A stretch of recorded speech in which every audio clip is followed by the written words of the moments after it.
Hello everyone. We've spent almost a year getting to know each other, evaluating strengths and weaknesses, exploring problems and potential. I'm deeply grateful to each one of you, station personnel, headquarters staff, senior command staff, volunteers, and Local 1311 for your patience, honesty, and input. Now it's my turn to share with you my observations and recommendations, which are based largely on what I've heard during our conversation findings. Let's start with our strengths.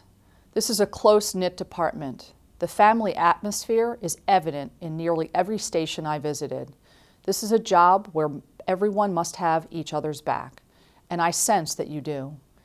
I am impressed with how those of you who work in old stations with few amenities, have compensated by buying your own televisions, refrigerators, and furniture. I'm impressed with how some of you have pursued training on your own time. Despite the complexities of a combined fire service, Baltimore County's system works for its residents. Our policies and practices generally produce smooth operations and chain of command. In my visits to the volunteer companies, I have found a very dedicated service.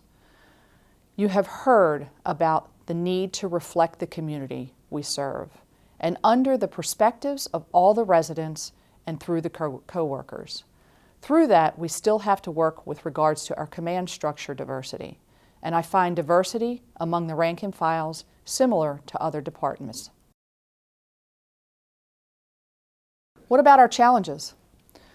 The first is organizational structure. We must reorganize to accommodate the EMS needs and the demands of our field command and meet the national regulations and standards. Next is our leadership culture.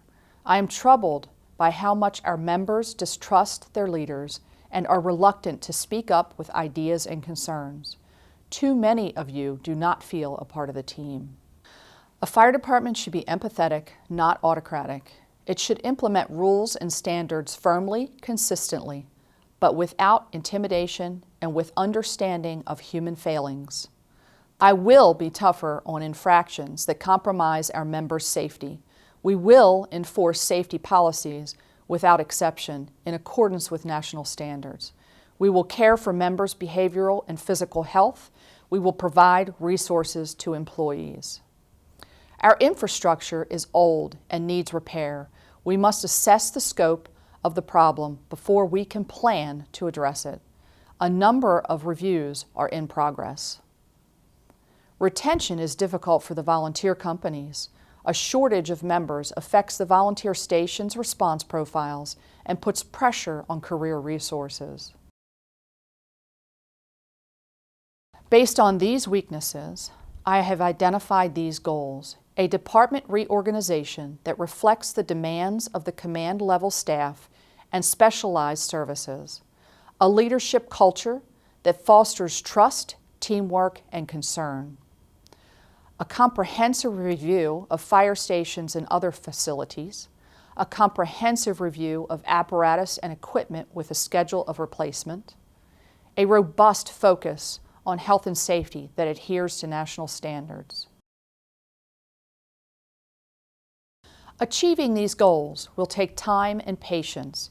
Here are the steps you can expect to see in the foreseeable future: a third-party analysis of the career and volunteer systems, a new strategic plan based on the third-party recommendations and input from the task force, including career and volunteer personnel, a department reorganization based on the strategic plan, a replacement and repair plan for buildings and infrastructures based on the strategic plan, a review of outdated apparatus and equipment based on the strategic plan, and every officer who completed a self-evaluation will meet with me to explore leadership traits, strengths, weaknesses, and potential.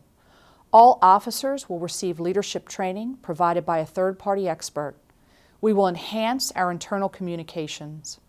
We will work with the BCVFA leadership on retention. We will work with Maryland State Firemen's Association, Local 1311, and other relevant organizations. The bottom line is this: we will continue to cultivate our strengths while addressing our weaknesses. We must work together on a lack of trust between members and the command staff, aging infrastructure and equipment, an inefficient organizational structure, insufficient support for members' health and safety, and threats to volunteer systems. I know I can count on you to do your very best to support these efforts. This department's potential is unlimited, and it is up to us to see the potential is fulfilled.